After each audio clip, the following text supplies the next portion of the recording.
Trump नूं राती नींद आनी।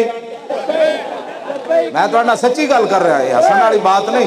ये मोदी नूं राती नींद आनी, मोदी नूं राती नींद आनी। वो कहता सी असी सकाफत ना पाकिस्तानी कौम ढा दी। लब्बैक दे नारे ने उन्हां दी सारियां सकाफत मरोड़ मराड़ के उहदे मुंह ते मारियां। उन्हें कहा चल हम और तरफ जाते हैं, तू और तरफ जा।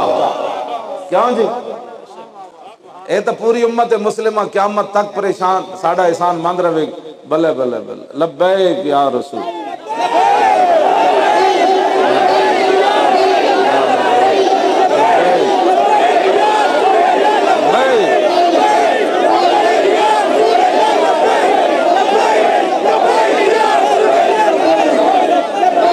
लो जी, अब इस पर भी तफ्तीश होनी चाहिए कि इस बच्चे को लब्बैक किसने सिखाया। बल्ले बल्ले,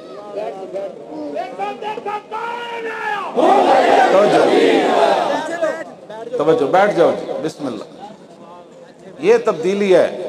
दिल ते हाथ रख, सच सच दस है मुसलमान दा मतलब क्या। इश्क नबी नहीं सीने विच वत राज ईमान दा मतलब क्या। वत हिंदुस्तान ही ठीका से इतने नुकसान दा मतलब क्या। जिथे पाक नबी दी इज्जत नहीं फिर उस पाकिस्तान दा मतलब क्या।